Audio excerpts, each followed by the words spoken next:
सर्व अच्युत गोत्रियांना सादर दंडवत प्रणाम।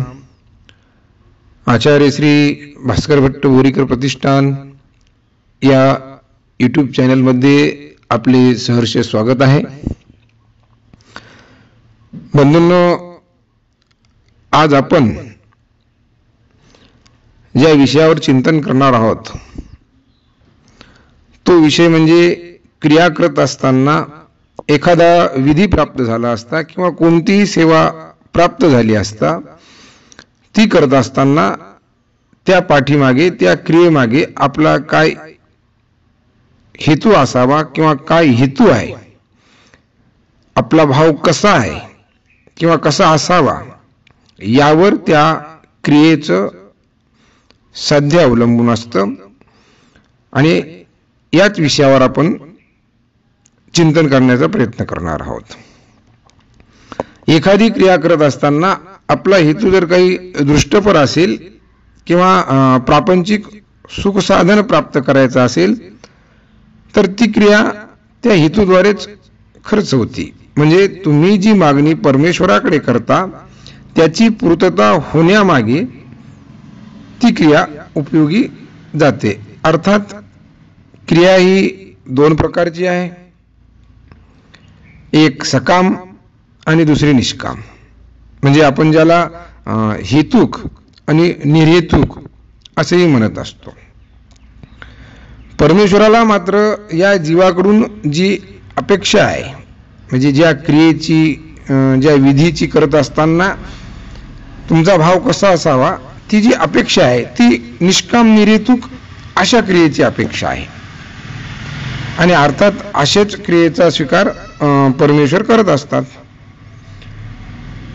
आपल्या सर्वांना माहिती आहे की श्री गोपालकृष्ण परमात्मा ज्यावेळेस महाभारताचे युद्ध टाळण्याच्या हेतूने हस्तिनापुरात जातात त्यावेळेस दुर्योधन भगवंताच्या आरोग्यासाठी भोजनासाठी राजमहालामध्ये व्यवस्था करतात।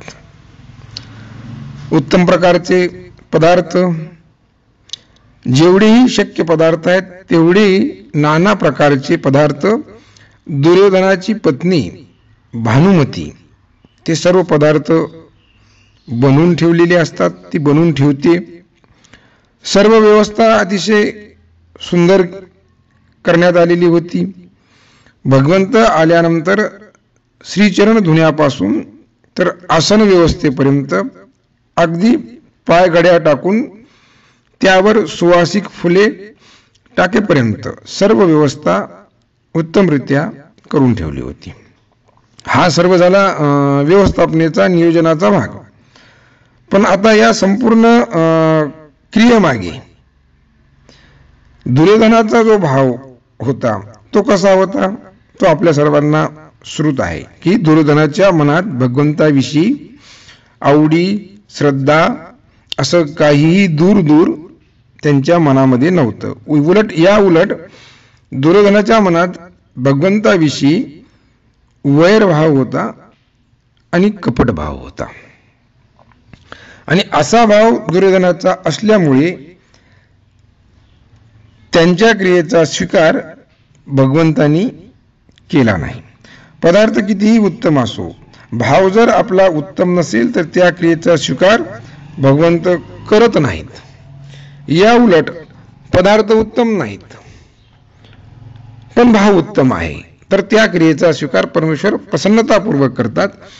जसे की विदुराच्या कन्या, म्हणजे गोपालकृष्ण परमात्मा दुर्योधनाचं भोजन घेत नाहीत आणि विदुराच्या घरी कसल्याही प्रकारची उत्तम व्यवस्था नसताना, उत्तम पदार्थ नसताना तरीही भगवंत आवडीपूर्वक त्या कन्याचा स्वीकार करतात। असं सांगितले जाते की भगवंत ज्यावेळेस त्या कन्या आरोहण करत होते त्यावेळेस त्या कन्या पातळ असल्यामुळे भगवंत दोन्ही हातांनी त्या सावरतात, त्या आवरायचा प्रयत्न करतात, म्हणजे पत्रावळीच्या खाली जाऊ नये या हेतूने त्या दोन्ही हातांनी सावरायचा प्रयत्न करतात। ज्या भगवंतांनी आपल्या एका करंगळीवर गोवर्धन पर्वत उचलला, एका बोटावर सुदर्शन चक्र धारण करून अनेक दुर्जनांचा, असुरांचा, राक्षसांचा वध केला, त्या भगवंताकडून विदुराच्या कन्या एका हाताने आवरल्या जात नव्हत्या. आणि त्या का आवरल्या जात नाहीत हे भगवंत सांगत असताना असं म्हणतात की तो विदुराचा भाव आहे. म्हणजे जो विदुराचा भाव आहे, म्हणजे भगवंताला दोन्ही हाताने आवरल्या जात नव्हता, असा त्या क्रियेमाग विदुराचा भाव होता. एवढा श्रेष्ठ असा विदुराचा तो भाव. म्हणून भगवंतांनी प्रसन्न होऊन विदुराच्या कन्या ज्या आहेत त्या स्वीकार केल्या. एका ठिकाणी असं म्हणल्या गेले की देव भावाचा भुकेला, भावार्थ देखून भुलला. भगवंताला तुमचा भाव अपेक्षित आहे, त्याला पदार्थाची गरज नाही, तो तुमचं काम आहे. पदार्थ अर्पण करताना त्या क्रियेचा भाव कसा आहे हा महत्वाचा विषय आहे. आणि त्यावरच खऱ्या अर्थानं त्या क्रियेचं जे चरितार्थ आहे, त्या क्रियेचं जे फळ आहे ते त्या भावावर तुमच्या अवलंबून असतं. लीळाचरित्रामध्ये आम्हाला एक प्रसंग आढळून येतो आणि तो आपल्या सर्वांना श्रुत आहे की भाईदेव नावाचा भालभक्त आणि त्याच्या संबंधित हा विषय. भाईदेवांची माता आपल्या 2 पुत्रासह स्वामींच्या दर्शनाला आलेल्या आहेत. एकाचं नाव लखुमदेव आणि दुसरे भाईदेव. दर्शनाला येण्यामागे त्या मातेचा जो उद्देश होता, त्या दोन्ही मुलांना काही त्रास होता आणि तो भगवंताच्या सन्निधानात ठीक होऊ शकतो या अपेक्षेनं, या श्रद्धेने ती माऊली आपल्या 2 अपत्यासह प्रभूंच्या दर्शनाला आलेली होती. आपला जो विषय चालू आहे, भाव कसा असावा, आणि याच विषयाचा जो संदर्भ ते आलेले ते तेवढाच आपण पाहू. भाईदेवाला आमचे सर्वज्ञ जवळ ठेवून घेतात, म्हणजे सन्निधानामध्ये ठेवून घेतात. हे भाईदेव अतिशय कणवेचे व भाग्याचे अधिकार संपन्न असलेले हे भाईदेव. भगवंताचा प्रातःकाळीचा पूजा अवसर झाल्यानंतर काही वेळेनंतर भाईदेव ते उदयाची मळ्या जाती, म्हणजे सकाळी ते एका मळ्यात जातात. अर्थात त्या मळ्यात जाण्यामागे त्यांचा उद्देश जे त्या मळ्यामध्ये बोराची झाडं आहेत आणि ते आणण्याच्या उद्देशानं ते मळ्यात जातात. बरं, ते बोरं स्वतःला खाण्यासाठी घेऊन जायचे असा त्यांचा उद्देश आहे का? नाही. तर ते बोरं आपण भगवंतासाठी घेऊन येऊ या शुद्ध भावनेने ते बोरं गोळा करण्यासाठी मळ्यात गेलेले आहेत. बरं, आता बोरं तर भगवंतासाठी घेऊन जायचे आहेत. मग आता बोरं आंबटही असतात, तुरटही असतात आणि गोडही असतात. न्यायचे तर फक्त गोडच न्यायचे. एकही आंबट बोर देवाला गेले नाही पाहिजे असा भाव भाईदेवांच्या मनात आहे. मग आता मनातला जो भाव आहे तो प्रत्यक्षात आणायचा आहे, तर काय करावं? कारण बोराचं जे परीक्षण आहे, म्हणजे बोर पाहून आंबट, गोड की तुरट हे परीक्षण करणे इतके ते मोठे नव्हते. आणि मला वाटतं बोराला पाहून मोठ्या माणसाकुनी परीक्षण शक्य होईलच हे सांगता येणार नाही. मग भाईदेवानी असं ठरवलं की बोर थोडंसं खाऊन पाहायचं, आंबट तुरट जर लागलं तर ते स्वतः खायचं आणि गोड जर लागलं तर ते बोर भगवंतासाठी आपण सोबत घेऊ. आणि अशा पद्धतीनं भाईदेवाचा तो उपक्रम सुरू झाला. ते बोर खाऊन पाहायचे, आंबट लागलं, तुरट लागलं तर ते स्वतः खायचे आणि गोड लागलं तर ते भगवंतासाठी बाजूला ठेवायचे. अशा रीतीने त्यांनी गोड गोड बोर बरेचसे भगवंतासाठी घेतले. बोरं घेऊन भाईदेव सर्वज्ञाजवळ येतात. आणलेली सर्व बोरं स्वामी समोर ठेवतात आणि देवाला म्हणतात की मुनिदेव बोरे खा, मिया तुम्हा कारणे आणली गोड असते. मी तुमच्यासाठी बोर आणली आहेत, ते गोड पण आहेत आणि ते तुम्ही खा. हा सर्व प्रसंग बाईसा जवळून पाहत असतात बाईसाच्या लक्षात आलेले आहे ते बोर पाहून की प्रत्येक बोर हे भाईदेवांनी खाऊन बघितले आहे. आणि मग त्या भाईदेवाला म्हणतात, अरे पोरा उसिटे बोरे बाबा लागी कैसी आणली. अरे असे उष्टी बोर देवासाठी आणतात का. बाईसा भाईदेवाला समजावून सांगत असताना आमचे गोसावी बाईसाला म्हणतात की बाई उशिटा ऐसा यासी काही भाव असे. म्हणजे भाईदेवांनी जी बोरं आणली ती आणत असताना, ती आम्हाला अर्पण करत असताना ते उष्टी आहेत असं काही त्यांच्या मनात आहे का. या उलट त्यांच्या मनात असं आहे की हे बोर गोड आहेत, चांगले आहेत आणि म्हणून ते बोर आपण देवाला अर्पण करू, असा भाव त्यांच्या मनामध्ये आहे. आणि भगवंत त्याच्यातील काही बोर लगेच स्वीकार करतात आणि उरलेल्या बोराविषयी बाईसाला सांगतात की बाई हे बोर आमच्या उपयोगा न्या. आणि मग ते बोर बाईसा नंतर आरोग्याने वेळी भगवंताच्या उपयोगात नेतात. अशा पद्धतीने भाईदेवाची उसिटी बोरे सर्वज्ञांनी प्रसन्न होऊन स्वीकार केली. आणि ती स्वीकार करण्यामागे त्यांचा जो शुद्ध भाव होता, आवडी होती की गोड बोरच आम्हाला देवाला अर्पण करायची, एकही आंबट बोर देवाला जाता कामा नाही, या भावनेतून ती त्यांनी अर्पण केली.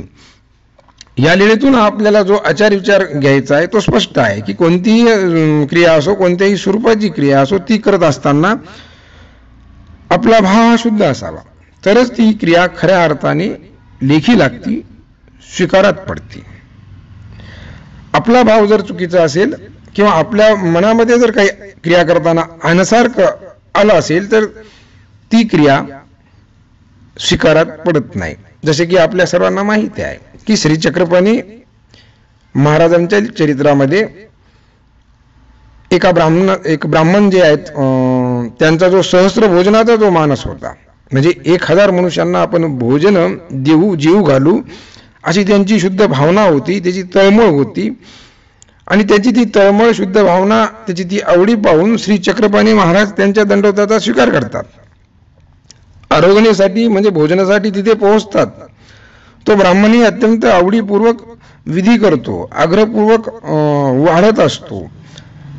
भगवंतही ते स्वीकार करतात. आणि हा सर्व प्रसंग चालू असताना की तो ब्राह्मण श्री चक्रपाणी महाराजांना आवडीपूर्वक वाढत आहेत, भगवंतही प्रसन्नतापूर्वक स्वीकार करत आहेत, असं चालू आहे. आणि ती जी ब्राह्मण पत्नी आहे त्यांची, त्या ब्राह्मणाची, आता तिच्या मनात येते की बा कोण पुरुष आहेत आणि हे वाढतच आहेत आणि ते घेतच आहेत, असं त्या ब्राह्मण पत्नीने मनात आणल्याबरोबर आमचे श्री चक्रपाणी महाराज जीवन थांबवतात, आरोग्याला थांबवतात आणि बस झालं म्हणून आपलं श्रीकर प्रक्षालन करून म्हणजे हात धुवून निघून जातात. भगवंत निघून गेल्यानंतर तो ब्राह्मण पत्रावळी उचलू लागला. एक उचलली तर त्याखाली एक दिसली, दुसरी उचलली त्याखाली पत्रावळी आहेच, असं एक एक करून तो पत्रावळी उचलू लागला. त्याच्या खाली एक एक पत्रावळी पुन्हा दिसूच लागली. असं करत करत त्या 500 पत्रावळ्या निघाल्या. श्री चक्रपाणी महाराजाला त्या ब्राह्मणाचा जो हेतू होता, त्याची जी भावना होती सहस्त्र भोजनाची, त्याची ती इच्छा, तो हेतू, त्याची ती क्रिया पूर्ण लेखी लावायची होती. पण त्या ब्राह्मणाच्या पत्नीचा भाव बदलला, त्यांच्या मनामध्ये भाव बदलला आणि भाव बदलल्याबरोबर भगवंतांनी तो जेवण, ती आरोग्यात थांबवली आणि त्याची जो सहस्त्र भोजनाची जी इच्छा होती ती अपूर्ण राहिली आणि तिथे फक्त 500 पत्रावळ्या निघाल्या.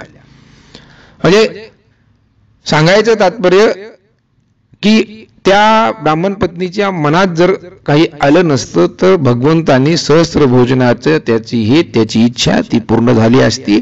आणि म्हणून क्रिया करत असताना आपला भाव हा शुद्ध असावा, तो निर्मळ असावा, त्याच्यामध्ये आवडी असावी, काही दृष्टपर स्वार्थ त्याच्यात नसावा. कारण दृष्टपर जर स्वार्थ आपला असेल तर त्या हेतूद्वारेच ती क्रिया आपली खर्च होत असती. आणि खऱ्या अर्थाने आपल्याला परमेश्वराच्या लेखी जर क्रिया लावायची असेल तर ती निष्काम निर्हेतुक रीतीने आपण ती करत राहावी. कारण की ईश्वराने जे काही आपल्याला दिलेले आहे, ईश्वराच्या कृपेने जे काही प्राप्त झाले त्यातील काही भाग आपण जेही सेवा प्राप्त असेल, जोही विधी प्राप्त असेल, परमार्गी भजन पूजन असेल, स्थान दर्शन असेल, एखादी काही आरोग्य सेवा प्राप्त झाली असेल, जी सेवा प्राप्त झाली असेल ती ईश्वरानं आपल्याला प्राप्त करून दिलेली आहे आणि आपल्याकडून जे शक्य आहे, जशी शक्य आहे ती निष्काम भावनेनं आपण ती करावी, तरच खऱ्या अर्थानं परमेश्वर ती प्रसन्न होऊन स्वीकार करतात. अशा अनेक लीळा चरित्रामध्ये आपल्याला उदाहरणं सापडतात. श्री गोविंद प्रभू चरित्रामध्येही अशा काही बऱ्याचशा लीळा आहेत की क्रिया करत असताना भाव बदलला म्हणून ती क्रिया परमेश्वरानं स्वीकार केली नाही. तरी आपण सर्वांनी क्रिया करत असताना आपला जो भाव आहे तो शुद्ध ठेवावा. खऱ्या अर्थाने आपल्याला परमेश्वर अशा क्रियेचे योग पुरवतात आणि ते पुरलेले योग आपण निष्काम भावनेनं प्राप्त करण्याचा प्रयत्न करायला हवा. परमेश्वर तुमच्याकडून अशाच निष्काम क्रिया घडून घेऊ ही सदिच्छा व्यक्त करून या लांबलेल्या शब्दांना विराम देतो. सर्वज्ञ श्री चक्रधर स्वामी की जय.